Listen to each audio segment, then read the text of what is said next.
Dobrodošli v Showcastu. Moje ime je Petra Kalan in to je še vedno prvi slovenski podcast, ki ima ime bolj šokantne vsebine. Glede na to, da je danes materinski dan, sem vesela, da v moji družbi lahko pozdravim pevko, podjetnico, predvsem pa mamo, ki z veseljem pove, da se je tudi borila za ta naziv. Z mano je Natalija Verboten. Lepo pozdravljena. Hvala, lepo pozdravljena. Kako ste kaj? Super, hvala, vi? Odlično. Zelo sem vesela, da ste v moji družbi. Pa bi zdaj za začetek v materinstvu, v karieri, ko se bova še vrnili, sem vas prosila, če v studio prinesete 3 predmete, pa me zanima, kaj so teli predmeti, kaj predstavljajo. Si že mislim, kaj bi lahko bilo. Bolj očitno ne bi mogli videti. Ampak je že kar nekaj nazaj. Evo, Rdeč Ferrari, pesem, ki je pred 24 leti moje ime ponesla po vsej Sloveniji, da sem pravzaprav postala prepoznavna vse povsod. In takrat se je začela, bom rekla, neka norija, neka Ferraromanija. Schumacher je ravno začel zmagovati, ta pesem je prišla ven, čeprav ta pesem pravzaprav skoraj ni bilo usojeno biti Rdeč Ferrari, ker bi bila skoraj bel Mercedes. In potem smo v studiu še probavali, kaj lepše zveni, pa očitno je Ferrari in se je to potem prijelo. Ste kdaj imeli rdečega Ferrarija, vozili vsaj?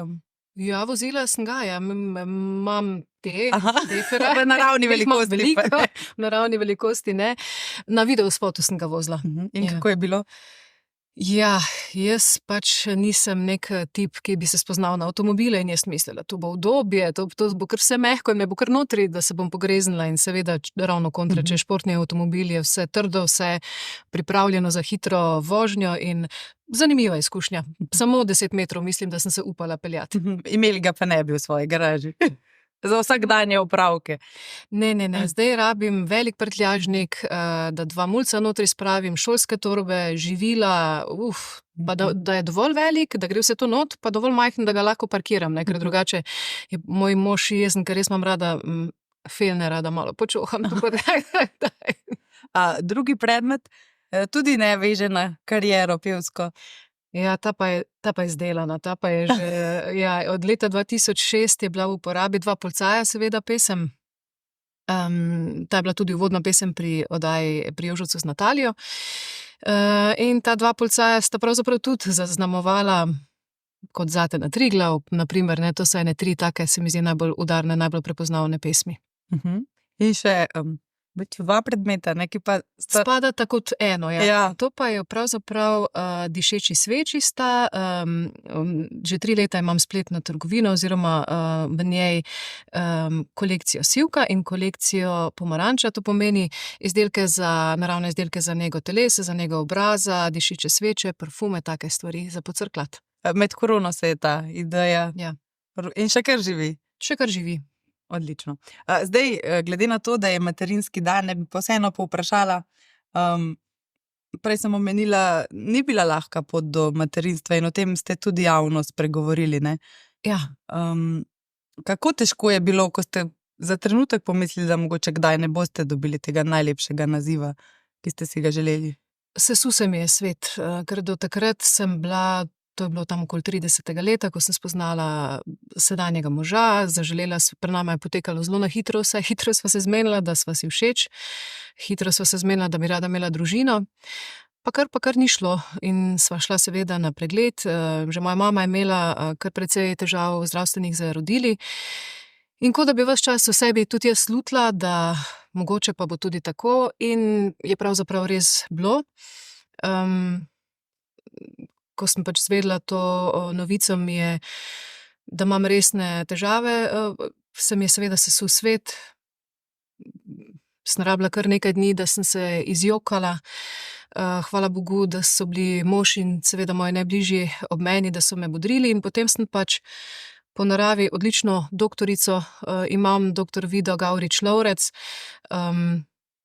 Sem šla na pregled, mi je razložila postopek, me je potolažila, odpravila ta strah, je rekla: Natalija, vse bomo rešili, kar pomirite se, pač bo pa malce daljša pot, ne. In zares so bili potem opravljeni določeni ginekološki postopki pa operacije, prišla je prva naravna zanositev, žal je narava šla svojo pot, pa sva izgubila prvega otroka. In potem smo se odločili za zunajtelesno oploditev. In pred 14 leti sem prav na materinski dan, to pomeni danes, 14 let nazaj, zagledala 2 črtici, zavreščala Dejan. Skoraj, kako ne rečem, od sreče se mi je kar zameglilo, po drugi strani pa ta strah, upam, da bo zdaj vse v redu. In je bilo. In danes imate 2 čudovita otroka, ne? 2 super zdrava fanta, eden je najstnik, drugi že hoče biti najstnik, je še zdaj 9. rojstni dan v marcu praznoval, tako da bo počasi najstnik, ampak kopira pa že starejšega po obnašanju. Kakšna mama ste? Ste taka stroga, permisivna, helikopterska, zdaj kar je veliko enih izrazov, kako vzgajamo svoje otroke. Kako bi sebe ocenili? To bi bilo dobro vprašati moje sinove, ne? Ali pa moža, ali pa ne vem, tasta, taščo, ona dva živita čez cesto, da bi prav, me prav zanima, če imamo isto sliko v glavi, ne. Jaz sem ljubeča, jaz sem stroga mama, seveda tudi kdaj popustim, ampak red, disciplina, to more biti. Mama, ki velikokrat ve, kaj dela, marsikdaj se lovi, sploh zdaj, ko je prišlo najstništvo, jaz sem že kar, bom rekla, kar pozno sem imela otroke, sem malce starejša mama in sem že malo mogoče pozabila, kak je, ko si najstnik, ne. In mi zelo prav pridejo nasveti iz knjige Štekani najstnik in starši, ki štekajo, ker res moram včasih preklopiti, se spomniti, joj, Natalija, sedaj, no, si bila ti tudi stara 13-14 let, ne, ker jaz v svoji glavi sem bila fantastična najstnica in ko sem zadnjič to razlagala sinu pred mojim očetom, je oče debelo gledal pa rekel, ne. Nimate istega filma v tistih Mogoče ni bilo točno tako. Pa kakšna najstnica ste bili? Poslušna, uporniška, vseeno? Verjetno ste imeli neko rdečo nit. Jaz sem, Vili Resnik je včasih pel Volk samotar. To sem jaz. Jaz sem samotar in od nekdaj sem mislila, da je to narobe, da je nekaj narobe z mano, ker rada sem sama. Čeprav sem na odru zelo družabna, zelo zabavna, zelo vesela, jaz doma niti enega vica ne znam povedati. Nihče se mi ne smeji, ker ga ne spravim čez, na odru gre vse samo od sebe. Ne vem, kje sem odkrila, pa meni potegnila to zabavno Natalijo.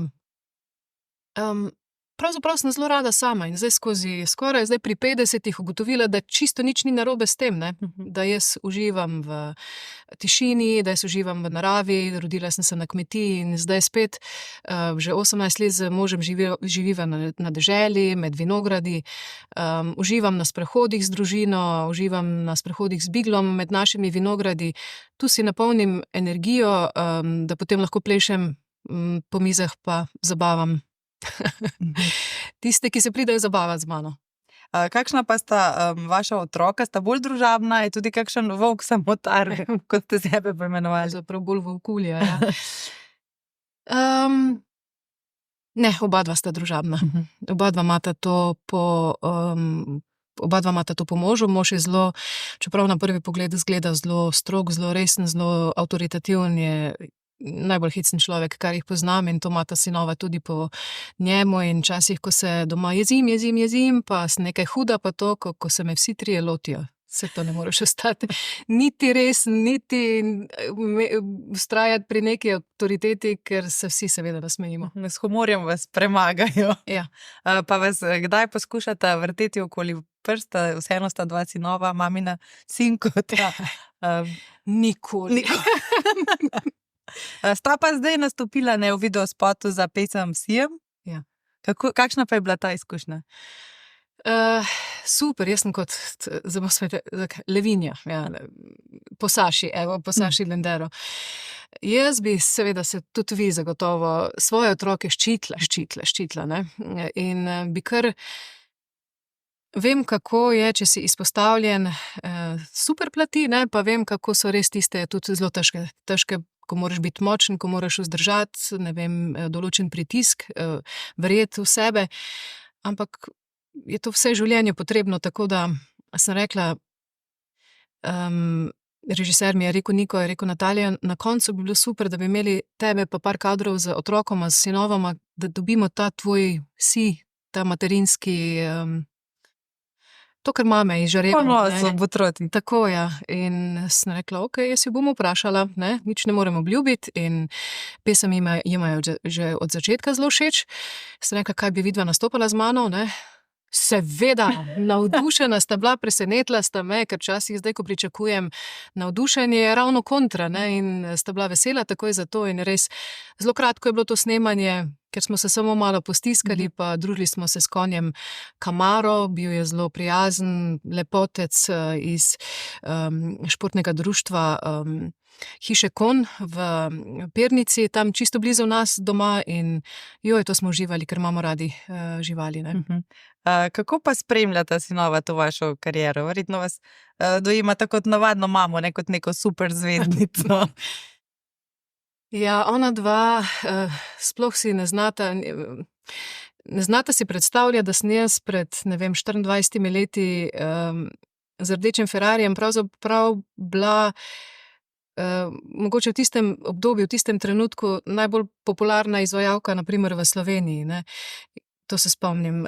Prav se spomnim Veselica, Šmarca pri Kamniku, bilo je med 5 do 7 tisoč ljudi, gasilci so najeli Ferrarija, da so me s Ferrarijem pripeljali na oder in v publiki je bilo, vsaj 1000 ljudi v Ferrarijevih majicah, v Ferrarijevih zastave Ferrarijeve, kot da smo bili, na dirki, ne, s kapami. To je bila, res je bila to ena taka norija, katero si niti v življenju nisem znala predstavljati, ne.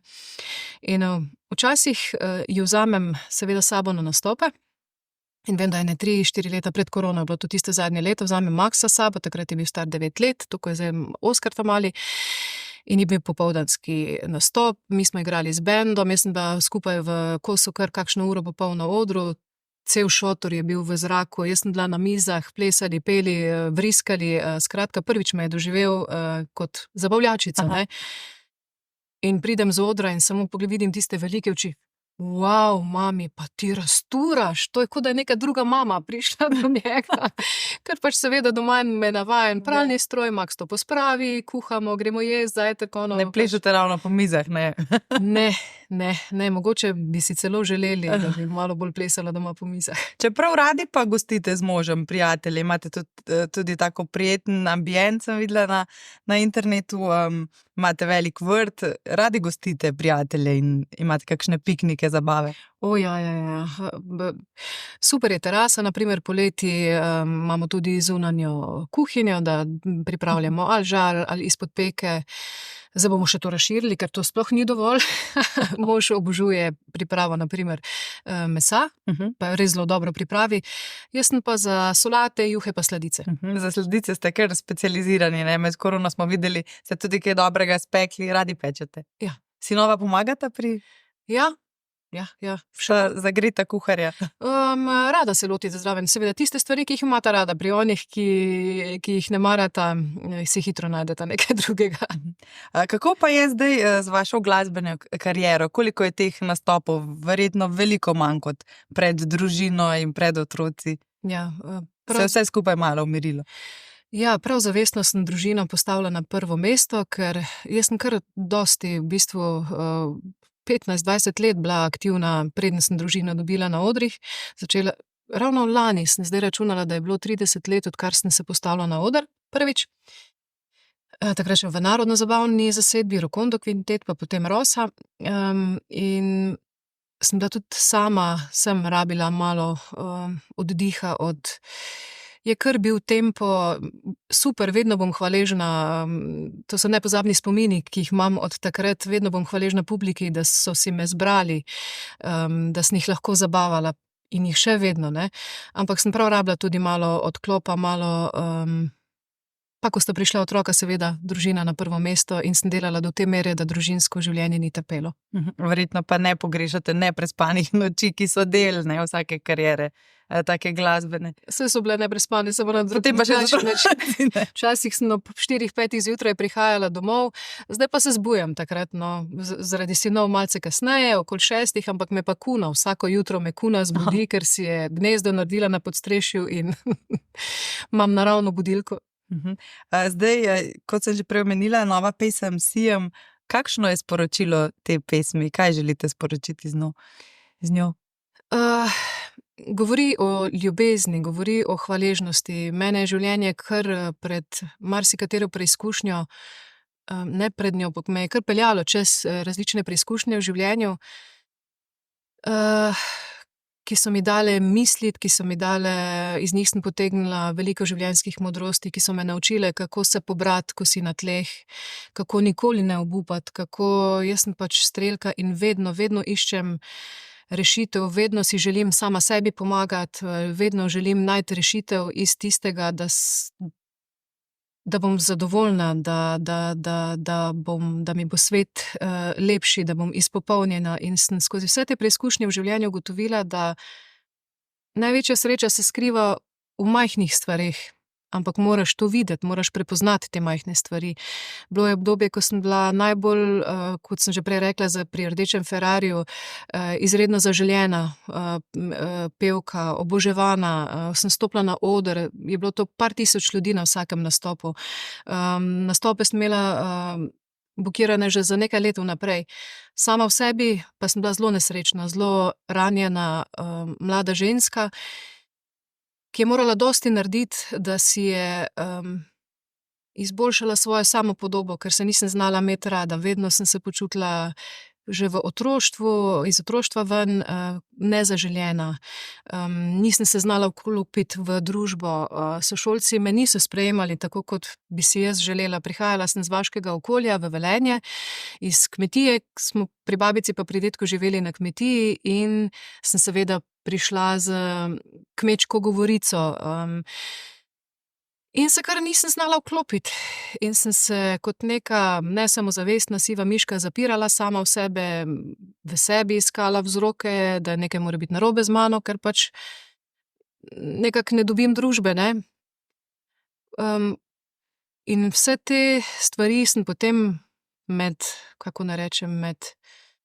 pravzaprav takrat, ko sem najbolj delala, to se je seveda v meni vrelo in se je nabiralo, in ko sem najbolj delala, ko sem res bila najbolj na vrhuncu, pregorela, tako psihično kot fizično, ravno zaradi vseh teh svojih strahov, vseh teh svojih stisk, zapadla tudi v to, da sem preveč delala, preveč od sebe zahtevala, preveč bila samokritična do sebe, sploh ko si pa kako naj rečem, pod drobnogledom javnosti, ne, je pa to še toliko večji izziv, da se znaš ti postaviti, da si trden, da si močen, da zdržiš te vse pritiske, da zdržiš medijski linč, ki je tudi prišel potem v karieri, ne. In sem za 2 dni, 3 dni čisto obležala, telesa nisem mogla več premikati, telo me ni več ubogalo, in sem šla do svoje zdravnice, ki pa mi je predlagala, da zmanjšam količino dela, da uvedem prosti čas, prav načrtno, ker si ga takrat kot 24-25-letno dekle, ki nisem znala zorganizirati. In seveda pogovore pri psihiatrinji. In doktor Metoda Vidmar-Vengust v Celju je bila 10 let moja sogovornica, 1 do 2 na mesec, in to je bila najboljša odločitev v mojem življenju, ker na prvem sestanku, na prvem pogovoru, ko sem prišla k njej, me je vprašala: Natalija, koliko se imaš rada od 0 do 10? Pa jaz razmišljam, 1, 2, ne, 1. In potem po 10 letih me je vprašala: Natalija, koliko pa se imaš zdaj rada, ne? Sem pa rekla: 9, če je tisti dan, ko imamo ženske težave, sicer pa 10, ne. Wow. Kako zelo je delo na sebi pomagalo. Ja. Ste pa vedno iskreno spregovorili tudi z mediji o vseh teh težavah. Kako ste se odločili javno deliti vse te stvari, ki so precej intimne in marsikdo se jih tudi sramuje? Pomoč strokovnjakov, neplodnost, v vseh teh stvarih ste zelo iskreno spregovorili, čeprav so vam svetovali, da raje ne. Ja, rekli so: Natalija, ne govori o teh stvareh, ampak vem, da ko si v tistem obdobju, ko iščeš rešitve, ko je mogoče fajn slišati izkušnjo koga, ki je to isto dal čez, ne, in vidiš, da je upanje, da se da je treba vztrajati, da je treba delati, iskati rešitve, najti prave ljudi, ne, da se da delati na sebi, da se da priti ven iz te življenjske preizkušnje bogat z enim pozitivnim koncem, za katerega se boriš, moraš se vedno se v življenju moraš boriti zase, za svoje stvari. Ravno zato, ker si želim, da bi kdo mogoče, ki je zdaj ravno v teh trenutkih, da bi našel neko upanje in da vidi, da se da. Čeprav ljudje se mogoče malo premalo pogovarjamo, ne. Veliko, potem ko spregovorim o teh zadevah, mi veliko ljudi okoli reče, ja, saj pa res, mi pa povejo svoje izkušnje in tako naprej, ampak je pa tisto, da jih mogoče moja beseda takrat vzpodbudi, ne. Sicer mogoče se ne bi o tem pogovarjali. Ste bili kar pionirka takrat, ja. Zdaj so se stvari vseeno malo izboljšale, ne. Več se govori od psihičnega zdravja. Pravzaprav, ko ste vi zgoreli, je to že bila diagnoza? Mislim, da ne. To je bila neka utrujenost velika, ne? Ja, to je bilo kar 22 let nazaj. Verjetno je zdravnice oziroma zdravniki so verjetno to prepoznali. Jaz sem bila pa zelo začudena, ker si kaj takega pri 24, 25 pa res ne moreš predstavljati, da toliko fizično in psihično pregoriš, da niti vstati ne moreš, ne. In to na vrhuncu, ne, življenjske moči. Kako pa je okolica to sprejemala? Starši, prijatelji, znanci so...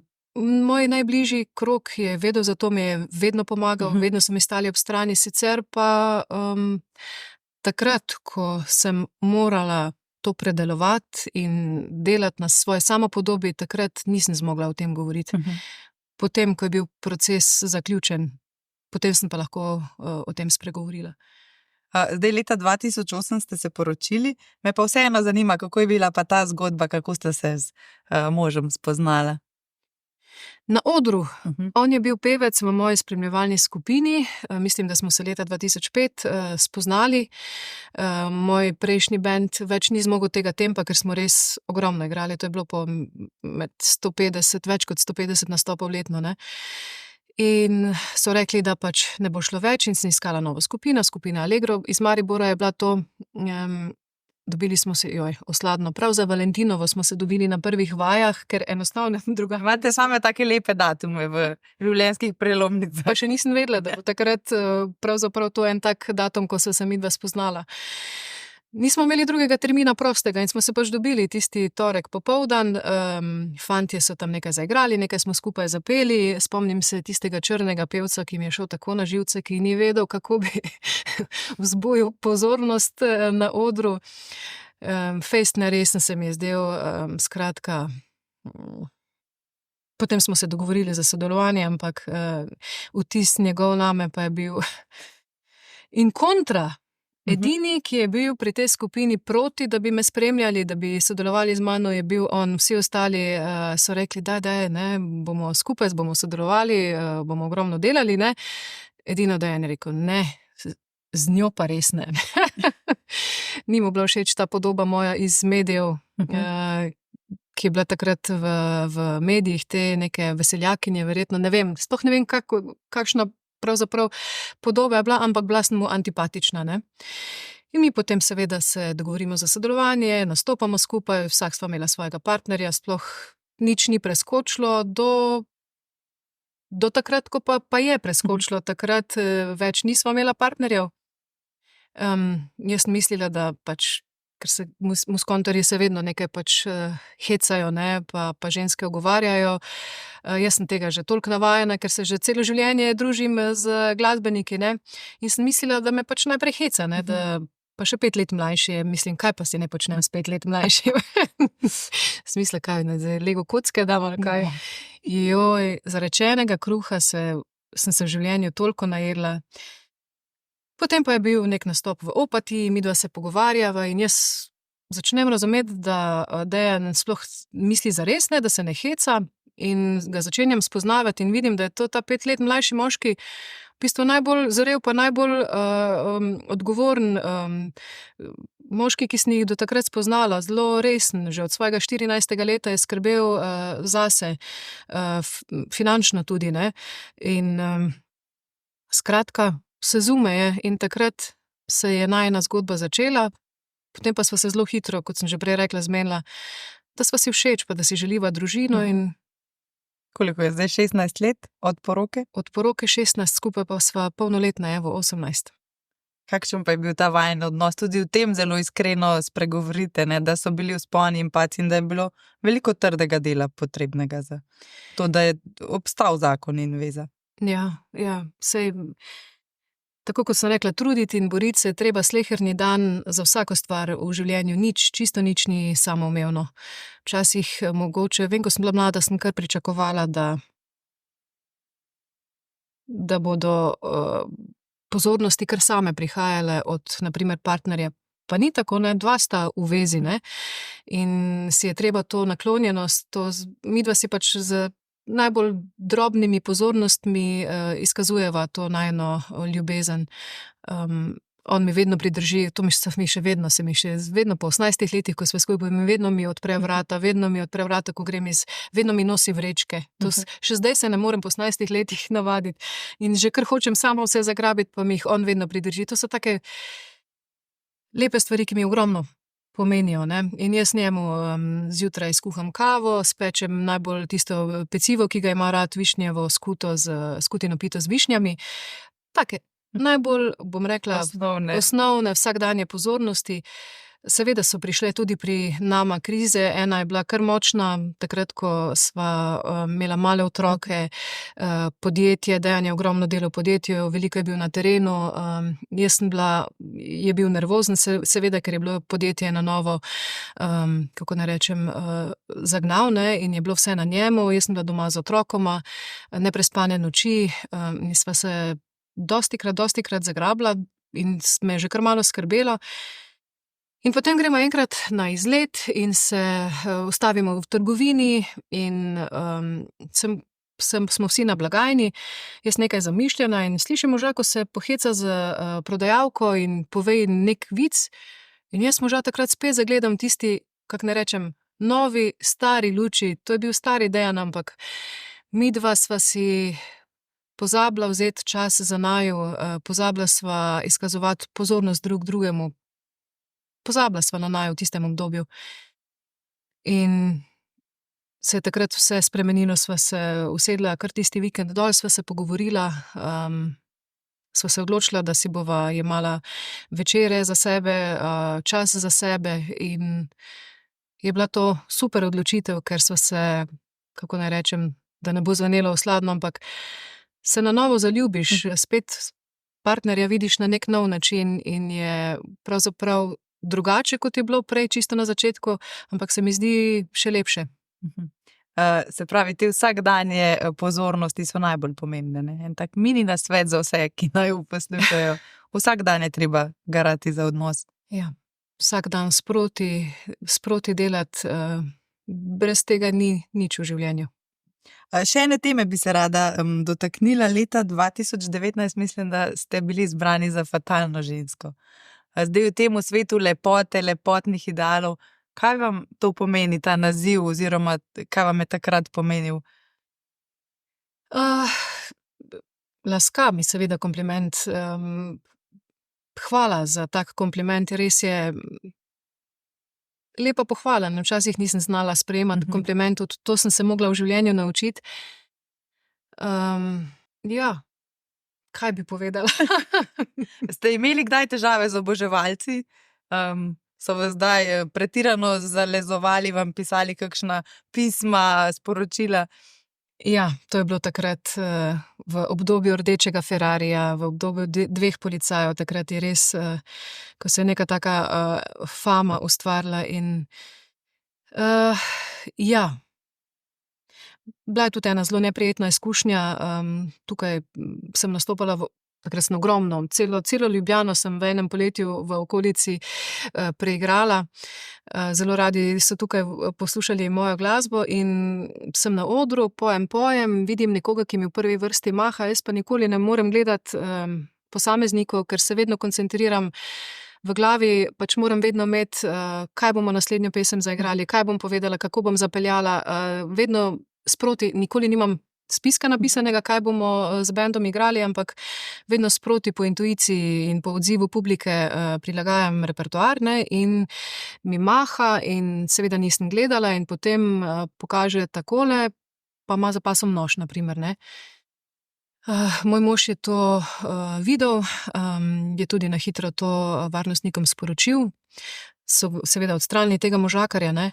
To je bila na primer ena neprijetna izkušnja, ki hvala Bogu potem ni bilo nič neprijetnega, smo vse stvari še pravi čas rešili. Pa tudi z ostalimi, ki so se takrat vozili v na primer Velenje, oboževalci, smo to na čisto en tak normalen način se pogovorili. Verjetno je bilo pa vseeno več lepih izkušenj z oboževalci in Absolutno. To oboževalkami. so bile redke Kaj pa je izjeme. bila kakšna najlepša stvar, ki so jo oboževalci naredili za vas?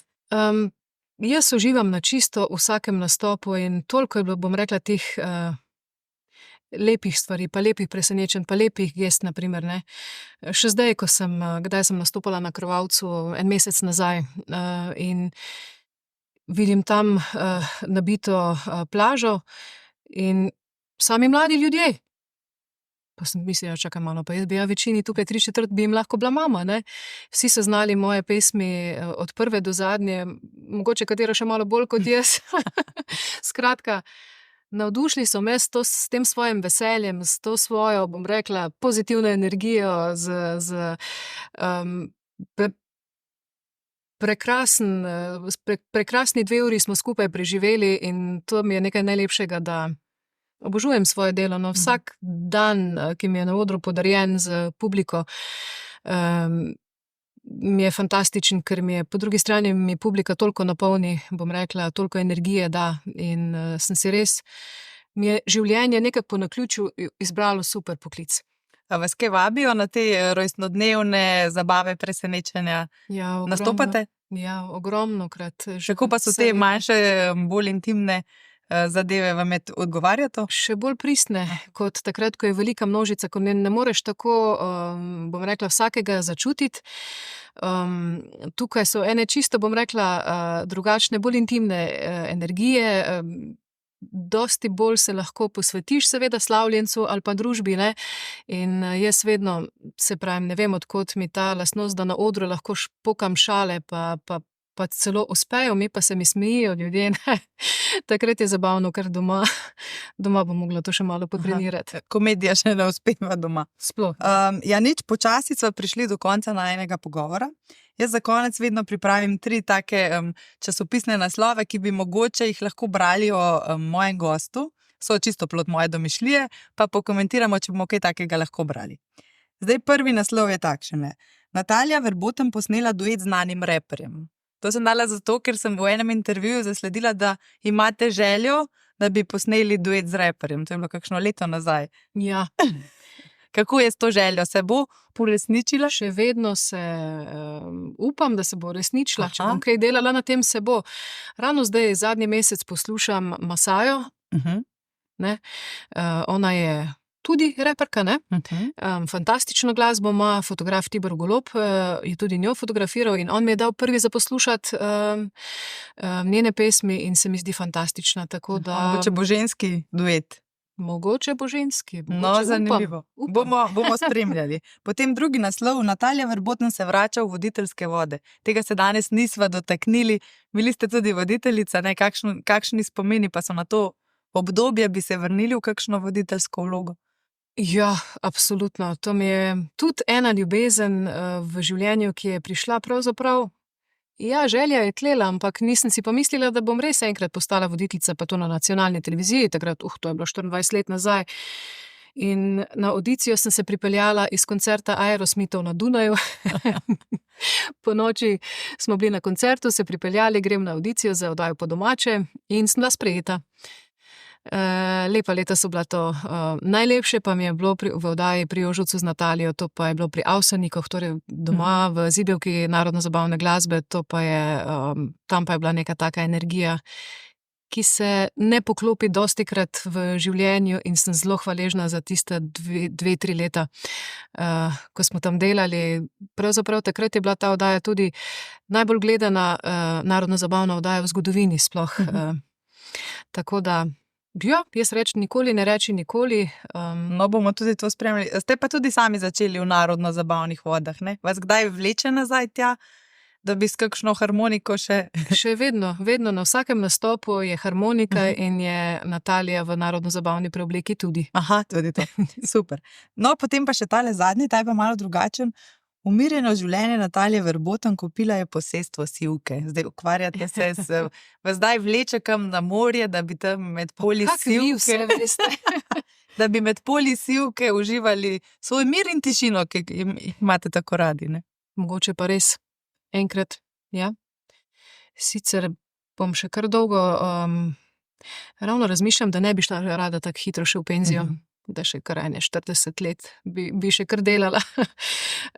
Ja, točno ste mi prebrali misli in upam, da se vam moja želja uresniči. Ali pa želja zame. Odlično. Potem pa še vsaj 40 let plodne kariere, potem pa se dobimo nekje na polju Sivke in opravimo nov intervju. Roka. Hvala. Natalija, najlepša hvala, da ste si vzeli čas. Želim vam vse dobro in upam, da se še kdaj vidimo. Hvala, z veseljem. To je bil Showcast, hvala, da ste bili z nami.